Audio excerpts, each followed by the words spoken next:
أعوذ بالله من الشيطان الرجيم. قل هذه سبيلي أدعو إلى الله على بصيرة أنا ومن اتبعني وسبحان الله وما أنا من المشركين.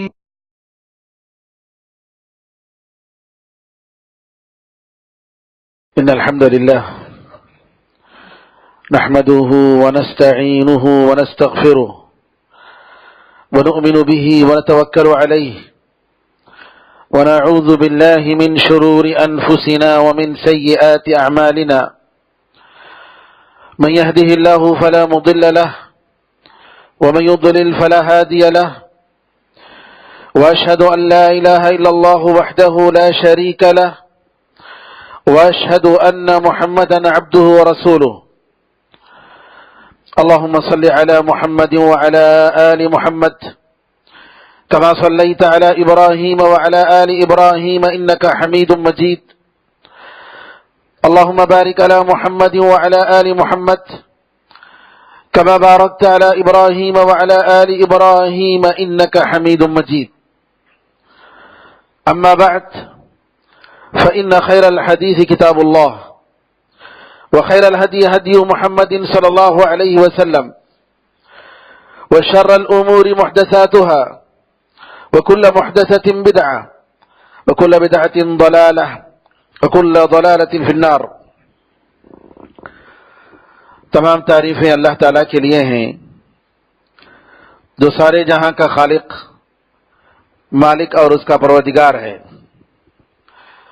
رحمتیں اور سلامتی ہو احمد مجتبی محمد مصطفیٰ محمد ابن عبداللہ پر جو سارے جہاں والوں کے لیے رحمت بنا کر بھیجے گئے.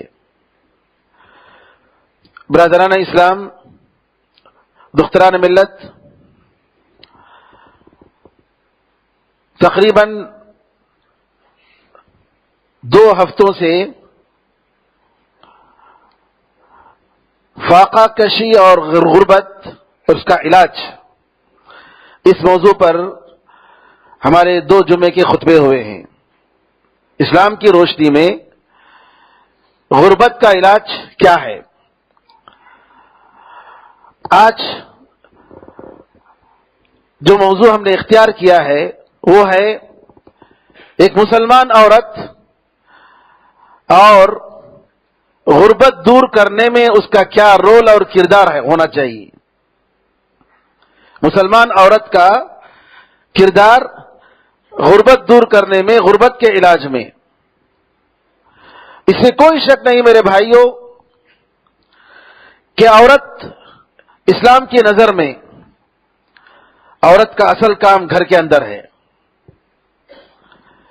شیخ الاسلام ابن تیمیہ رحمۃ اللہ علیہ فرماتے ہیں الاصل فی الرجل ان یکون خارج البیت والاصل فی المرأة ان تکون داخل البیت. اصل بات یہ ہے اسلام کی تعلیمات کی روشنی میں کہ مرد گھر کے باہر کی ذمہ داریاں سنبھالنا یہ اس کے ذمہ ہے. عورت گھر کے اندر کی ذمہ داریاں دیکھنا یہ اس کا کام ہے. قرآن کریم میں اللہ نے فرمایا وَقَرْنَ فِي بُيُوتِكُنَّ وَلَا تَبَرَّجْنَ تَبَرُّجَ الْجَاهِلِيَّةِ الْأُولَى. اے عورتوں، تم گھر میں بیٹھے رہو اور جاہلیت کے زمانے میں جس طریقے سے عورتیں بے پردہ نکلتی تھیں ویسا مت نکلو. لیکن اسلام نے عورتوں کو ان کی ضرورت کے لیے گھر کے باہر جانے کی اجازت دی، اور اسلام نے مرد کو یہ ڈیوٹی دی، یہ ذمہ داری دی کہ وہ عورت پر خرچ کرے. اور مرد اسلام کی روشنی میں ویسٹرن کنٹریز، مغربی تہذیب کے جیسا نہیں ہے کہ مرد اپنے لیے کماتا ہے، عورت اپنے لیے کماتی ہے.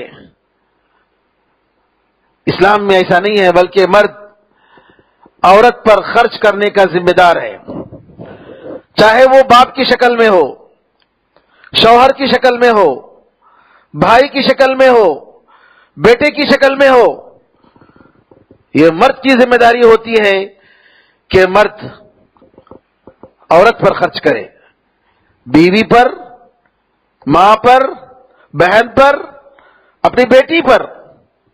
قرآن کریم میں اللہ تعالیٰ نے طلاق کے مسائل کا ذکر کرتے ہوئے فرمایا اسکنوہن من حیث سکنتم من وجدکم ولا تضاروہن لتضیقوا علیہن، تم جہاں تمہاری سہولت اور تمہاری طاقت اور کیپیسٹی کے حساب سے تم جہاں رہ رہے ہو ان کو بھی رکھو، ان کی بھی رہائش کا انتظام کرو، اور ان کو تم تنگ مت کرو، تکلیف مت دو۔ قرآن میں اللہ نے فرمایا فَلْيُنْفِقْ ذُو سَعَةٍ مِّن سَعَتِهِ، اللہ تعالیٰ نے جس کو طاقت دی ہے، اس کے مال میں برکت اور وسعت دی ہے، وہ اپنے مال میں سے اپنی حیثیت کے مطابق خرچ کرے۔ اور اللہ نے فرمایا وَعَاشِرُوهُنَّ بِالْمَعْرُوفِ، عورتوں کے ساتھ اچھے طریقے سے پیش آؤ۔ بے شمار آیتیں ہیں، حدیثیں ہیں، بلکہ عورت کو، بیوی کو یہاں تک اجازت دی گئی کہ اگر شوہر بخیل ہے، ضرورت کے مطابق پیسے اپنے بیوی پر، اپنے بچوں پر خرچ نہیں کر رہا ہے، جبکہ اللہ تعالیٰ نے اس کو مال دیا ہے، تو نبی کریم صلی اللہ علیہ وسلم نے ہند بنت عتبہ ابو سفیان کی بیوی کو اجازت دی اچھے طریقے سے، ضرورت کے مطابق، بغیر علم کے، شوہر کے بغیر اجازت کے، اس کے مال سے اٹھا کر اپنے اوپر، اپنے بچوں پر خرچ کر سکتی ہے۔ بالمعروف، بالمعروف کا مطلب اچھے طریقے سے، مال کو برباد کرنے کی نیت سے نہیں، شوہر کو کنگال کرنے کی نیت سے نہیں، شوہر کو پریشان کرنے کی نیت سے نہیں، حسب ضرورت اپنے اوپر اور اپنے بچوں کے اوپر وہ بغیر اجازت کے بھی خرچ کر سکتی ہے۔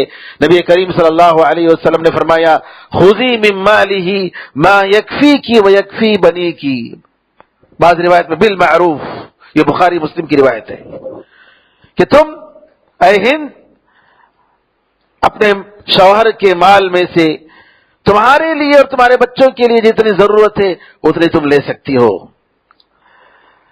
لیکن اسلام کا انصاف دیکھیے، عورتوں پر اسلام کا احسان دیکھیے، جہاں مرد کو اسلام نے عورت پر خرچ کرنے کا مکلف بنایا، اس کو ذمہ داری دی، وہیں اگر عورت کے پاس پیسے اور مال ہے تو عورت اس مال کی، اس دولت کی وہ مالکہ ہے۔ اگر وہ کما رہی ہے تو شوہر کو حق نہیں پہنچتا کہ زبردستی اس کے پاس سے پیسے لے،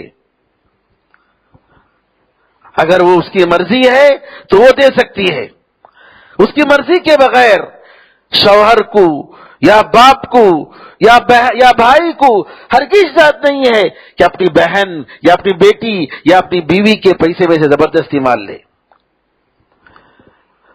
امام بخاری اور امام مسلم رحمۃ اللہ علیہ روایت کرتے ہیں، عبداللہ ابن مسعود رضی اللہ تعالیٰ عنہ کی بیوی زینب نبی کریم صلی اللہ علیہ وسلم کے پاس آتی ہیں، ایک سوال لے کر آتی ہیں، دیکھتی ہیں کہ وہ سوال اس جیسا ایک عورت کے پاس بھی ایک اور سوال ہے اور سیم مسئلہ ہے کہ وہ معلوم کرنا چاہتے ہیں کہ کیا مسئلہ ہے۔ کہتے ہیں کہ بلال رضی اللہ تعالیٰ عنہ نبی کریم صلی اللہ علیہ وسلم کے گھر کے باہر تشریف لائے، ہم نے کہا نبی کریم صلی اللہ علیہ وسلم سے کہو کہ ہم یہاں دو عورتیں کھڑی ہیں ان کے گھر کے پاس، ان کے دروازے کے پاس، اور ان دونوں کا یہ ایک سوال ہے کہ اگر بیوی اپنے مال میں سے اپنے شوہر پر صدقہ کرتی ہے اور اس کے یتیم بچوں پر صدقہ کرتی ہے تو کیا یہ صدقہ قبول ہوگا؟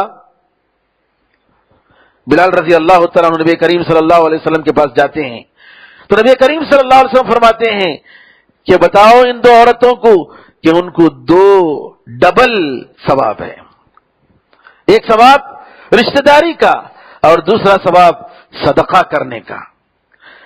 بیوی اپنے شوہر پر اگر خرچہ کر رہی ہے صدقہ ہے. شوہر اپنی بیوی پر خرچ کر رہا ہے، فرض ہے، ڈیوٹی ہے. امام طبرانی روایت کرتے ہیں ابو امامہ رضی اللہ تعالیٰ عنہ سے کہ نبی کریم صلی اللہ علیہ وسلم نے فرمایا کہ رشتہ داروں پر صدقہ کرنا 2 ثواب ہے، ڈبل اس کا ثواب ہے. اسی طریقے سے معجم الاوسط میں طبرانی روایت کرتے ہیں کہ عبداللہ ابن مسعود رضی اللہ تعالیٰ عنہ کہ جمرہ بنت قحافہ ایک صحابی عورت وہ نبی کریم صلی اللہ علیہ وسلم کے پاس آتی ہیں اور کہتی ہیں اللہ کے رسول میرے شوہر محتاج ہیں، کیا جائز ہے میرے لیے کہ میں ان پر خرچ کروں؟ تو کہتے ہیں کہ ہاں تمہیں ڈبل اور دگنا ثواب ہے. میرے بزرگوں بھائیوں، آپ کو معلوم ہوگا کہ دنیا میں فخر اور فاخہ کشی میں سب سے زیادہ عورتیں ہیں. بعض لوگوں نے کہا کہ دنیا میں فقر اور فاخہ کشی میں مبتلا 75% 75% عورتیں ہوتی ہیں. آپ کو معلوم ہوگا عمر رضی اللہ تعالیٰ عنہ رات میں اپنے خلافت کے زمانے میں گشت کر رہے ہیں اپنی رعایا کا حال دیکھنے کے لیے، کہ دیکھتے ہیں کہ ایک عورت کچھ پکا رہی ہے چولہے پر رکھ کر اور اس کے بچے بل بلاتے رو رہے ہیں، بھوک سے رو رہے ہیں. عمر رضی اللہ تعالیٰ کہتے ہیں ارے عورت کے بچے رو رہے ہیں، کیا کر رہے ہو تم؟ کھلاؤ ان کو، پکاؤ اور جلدی کھلاؤ. عورت کہتی ہے ہانڈی میں کچھ ہو تو پکاؤں، میں بچوں کو تسلی دے رہی ہوں، اس ہانڈی میں سوائے پانی کے کچھ نہیں ہے تاکہ وہ رو رو کر بل بلا کر تھک کر سو جائیں. عمر رضی اللہ تعالیٰ عنہ پریشان ہو جاتے ہیں کہ میری رعایا میں ایسے بھی لوگ ہیں، اور فوراً اپنے غلام کو لے کر جاتے ہیں اور اپنے پیٹھ پر 1 موٹا آٹا اور 1 موٹا گھی یہ دونوں اپنے پیٹھ پر لاد کر لے کر آتے ہیں. ان کا غلام اسلم کہتا ہے امیر المؤمنین مجھے اٹھانے دیجئے، میں اٹھا لیتا ہوں. کہتے ہیں کہ نہیں، قیامت کے دن میرے بوجھ کو تم اٹھا نہیں سکتے، مجھے اٹھانا پڑے گا. اور لاتے ہیں اور اس عورت کے پاس دیتے ہیں، اور وہ عورت روٹی پکاتی ہے، کھا کر بچے کھیل کر تماشا کر کے آرام سے اطمینان سے سوتے ہیں. پھر اس کے بعد عمر رضی اللہ تعالیٰ کہتے ہیں کہ ماہانہ تمہارا راشن میں نے بیت المال میں رکھ دیا ہے، تم ماہانہ آ کر راشن وصول کر لو. یہ سبب عورتوں میں جو غربت آتی ہے اس کا سبب کون ہے؟ اس کا سبب عورت مرد ہی ہے. مرد کیونکہ زیادہ تر جنگ، قتل و غارت گری ملکوں میں ہوتے ہیں اور مرد مارے جاتے ہیں، عورتیں بیوہ ہو جاتی ہیں، بچے یتیم بن جاتے ہیں. اور بالکل اسی طریقے سے مردوں میں جو بیماریاں ہیں، شراب پینے کی بیماری، ڈرگس کی بیماری، جو نعوذ باللہ آج ہمارے نوجوانوں کو، کالج کے نوجوانوں کو ختم کر رہی ہے، اور ماں باپ کو اس کا علم بھی نہیں کہ میرا بچہ ڈرگس لے رہا ہے.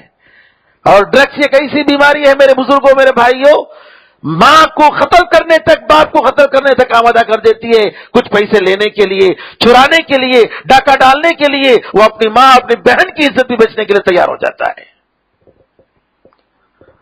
آج ہم مسلمانوں کے کالجوں میں یہ بیماری پھیلی ہوئی ہے اور نوجوانوں میں بڑی عام ہے. ماں باپ کہاں ہیں؟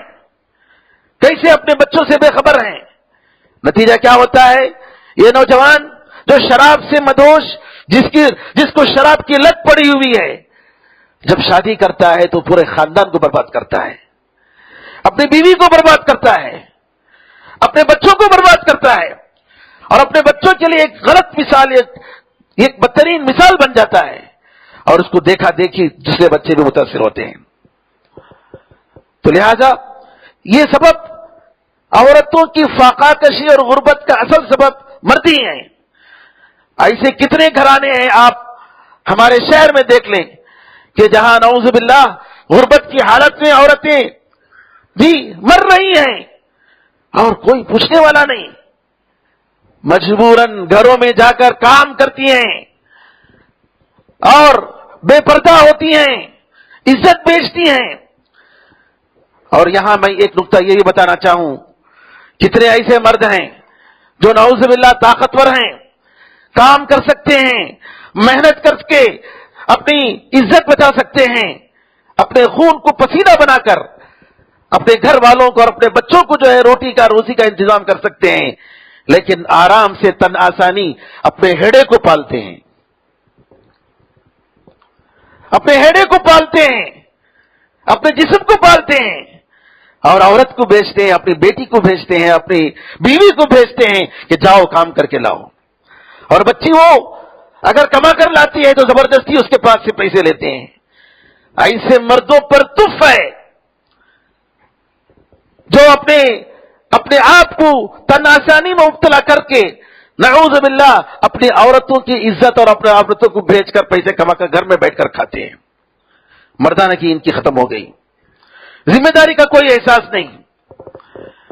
میرے بزرگوں، میرے بھائیوں، ہم ایک ایسے ملک میں رہتے ہیں، ہم ایک ایسے ماحول میں رہتے ہیں، ہم مسلمان، جہاں کے مرد اور عورت دونوں کماتے ہیں. غیر مسلموں میں یہ تصور نہیں ہے کہ گھر میں عورت بیٹھے رہے. اسلام کی جو تعلیم ہے ایک بہت بڑے مقصد کی بنیاد پر، اسلام عورت کو گھر میں بیٹھنے کا جو حکم دیتا ہے اس کے ذمہ بہت بڑی ذمہ داری ہے. وہ لیڈروں کو بناتی ہے، وہ علماء کو تیار کرتی ہے، وہ قوم کے قائدین تیار کرتی ہے. اور اس سے بڑھ کر اور کیا چاہیے؟ عورت کا گھر میں بیٹھ کر اپنے بچوں کی تربیت کرنا، ان کی صحیح تعلیم دینا، یہ سب سے بڑی ذمہ داری ہے عورت کی، اور شوہر کو خوش رکھنا. لیکن حالات ایسے ہوتے ہیں کہ ہم دیکھ رہے ہیں کہ ہمارے مرد بھی صحیح طریقے سے کام نہیں کرتے، عورتیں گھر میں پڑی ہوئی ہیں. نتیجہ کیا ہے؟ فخر اور فاقہ کشی، غربت کا عالم ہمارے معاشرے میں بالکل عام ہے. دشمنوں کے حملے ہمارے بزنس مینوں پر، ہم مسلمانوں کی بزنسوں پر، یہ فسادات کیا ہوتا ہے؟ ٹارگٹ کے ساتھ ایک معاشرے کو نشانہ بنایا جاتا ہے، اور نتیجہ کیا ہوتا ہے؟ غربت اور فاقہ کشی. لہذا غربت اور فاقہ کشی ایک ایسی چیز ہے میرے بھائیوں کہ بعض لوگوں نے کہا یہ موت کے ٹرائی اینگل ہیں. غربت اور فاقہ کشی، موت کے ٹرائی اینگل، تین مثلث جو ہوتے ہیں اس میں ایک فخر اور فاقہ کشی، دوسری جہالت، تیسری بیماری. یہ تین چیزیں کسی معاشرے میں اگر آ جائیں تو معاشرے کو ختم کر کے رکھ دیتی ہیں، ملک کو ختم کر کے رکھ دیتی ہیں. لہذا ہم مسلمان مرد اور عورت پر ہمارا فرض بنتا ہے اپنی ذمہ داری کو ہم سمجھیں. مرد بھی اپنی ذمہ داری کو سمجھیں، عورت بھی اپنی ذمہ داری کو سمجھیں. عورت اگر اپنے کام کے ساتھ ساتھ، اپنے گھر کی ڈیوٹی کے ساتھ ساتھ اگر وہ کما سکتی ہے، محنت کر سکتی ہے، گھر میں بیٹھ کر رزق کا انتظام کر سکتی ہے، بہت بڑا کام ہے، یہ بہت بڑا فضل ہے. اللہ تعالیٰ نے ایسے لوگوں کے لیے بڑا ثواب رکھا ہے.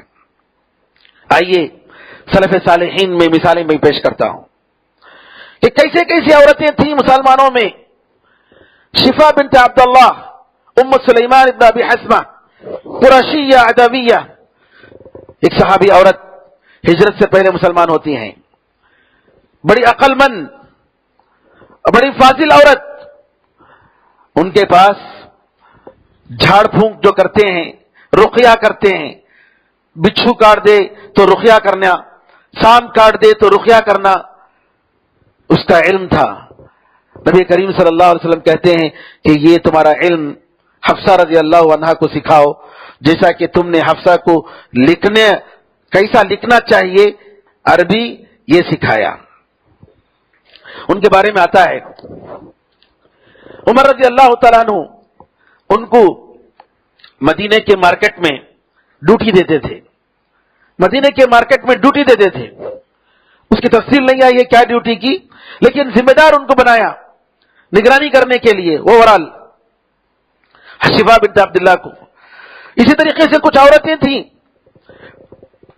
نبی کریم صلی اللہ علیہ وسلم کے زمانے میں، صحابہ اور ان کے بعد، جو ماشاء اللہ جن کے پاس علم تھا، علم کی دولت، لوگوں کو سکھاتی تھی، فتویٰ دیتی تھی. ابن حزم رحمۃ اللہ علیہ فرماتے ہیں کہ صحابہ میں سب سے زیادہ فتویٰ دینے والے 6 صحابہ ہیں.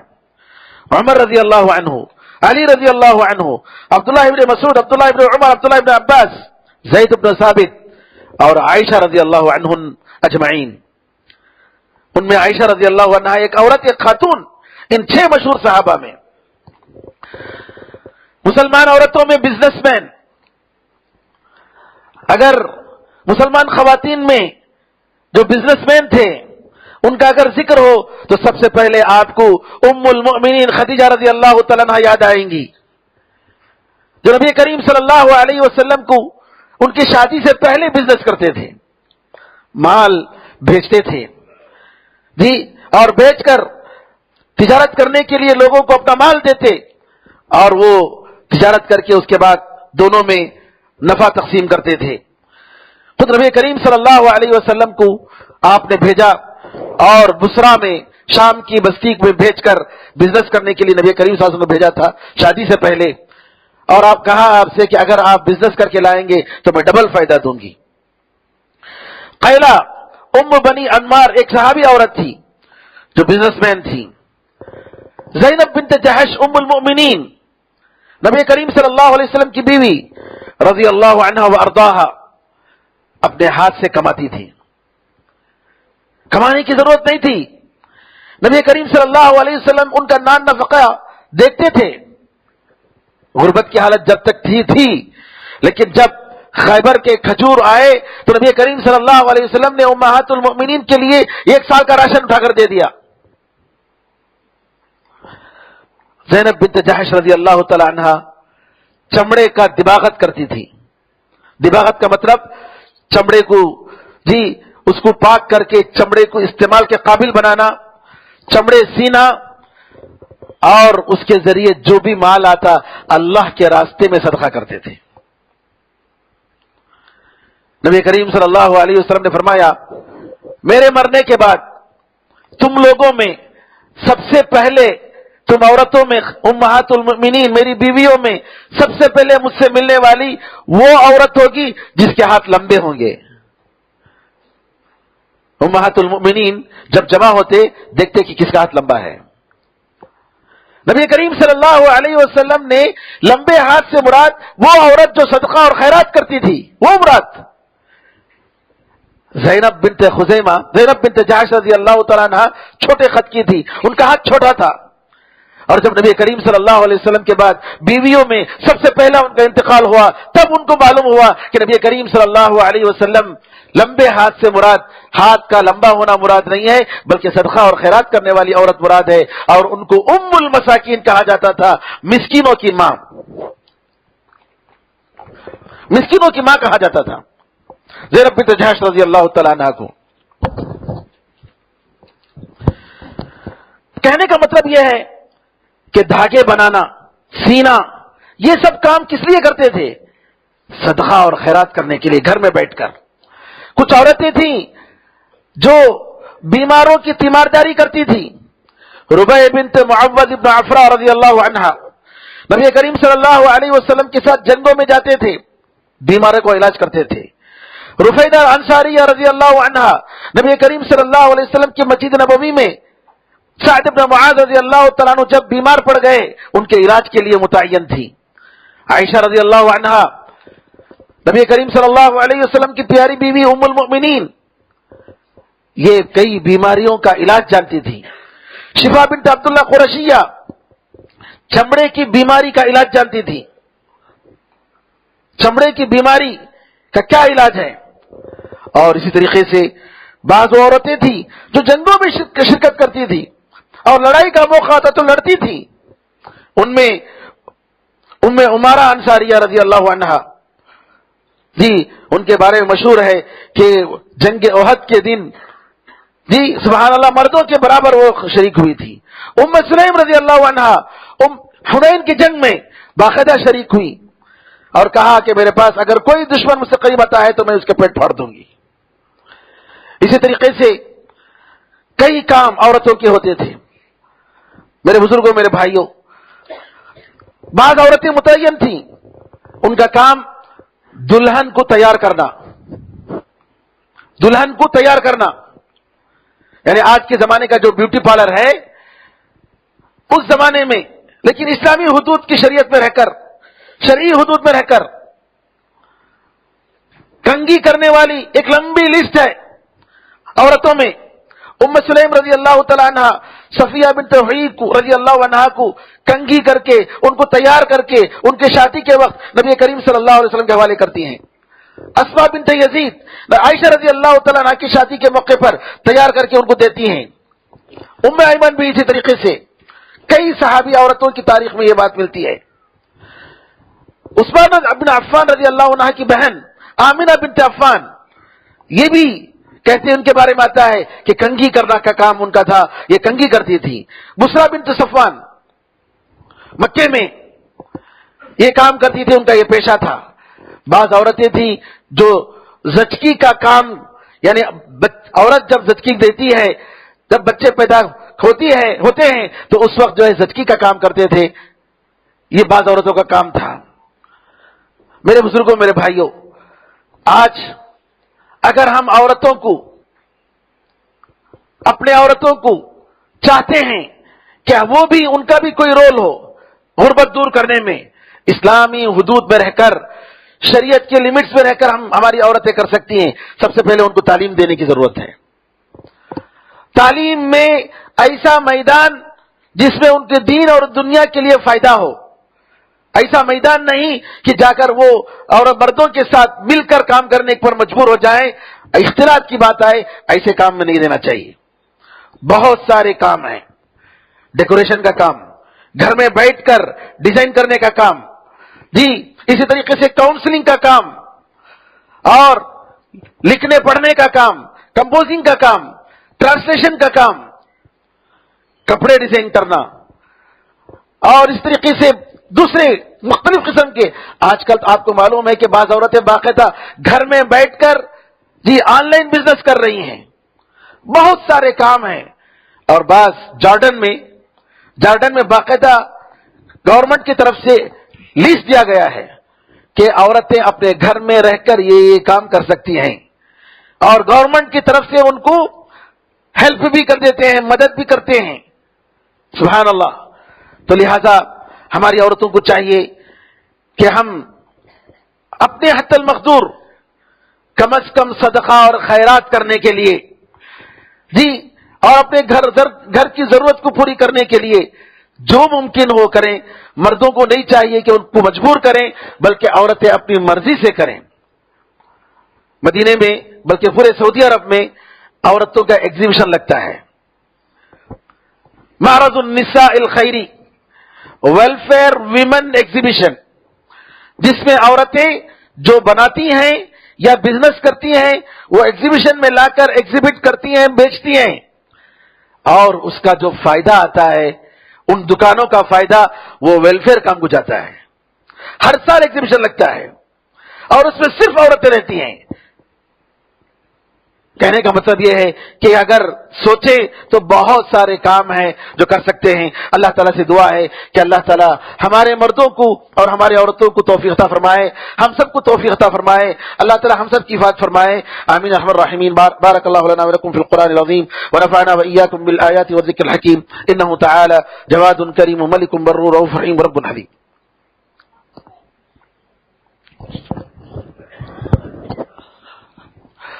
إن الحمد لله نحمده ونستعينه ونستغفره ونؤمن به ونتوكل عليه ونعوذ بالله من شرور أنفسنا ومن سيئات أعمالنا، من يهده الله فلا مضل له ومن يضلل فلا هادي له، وأشهد أن لا إله إلا الله وحده لا شريك له واشهد ان محمدا عبده ورسوله. اللهم صل على محمد وعلى ال محمد كما صليت على ابراهيم وعلى ال ابراهيم انك حميد مجيد. اللهم بارك على محمد وعلى ال محمد كما باركت على ابراهيم وعلى ال ابراهيم انك حميد مجيد. وصل على جميع الانبياء والمرسلين والملائكه المقربين والخلفاء الراشدين وعلى جميع الصحابه اجمعين ومن تبعهم باحسان الى يوم الدين. اللهم اعز الاسلام والمسلمين. اللهم انصر الاسلام والمسلمين. اللهم انصر من نصر الدين. عباد الله رحمكم الله، ان الله يأمر بالعدل والاحسان وإيتاء ذي القربى وينهى عن الفحشاء والمنكر والبغي يعظكم لعلكم تذكرون. فاذكروا الله يذكركم وادعوه يستجب لكم، ولذكر الله أعلى وأولى وأعز وجل وهم وتموت.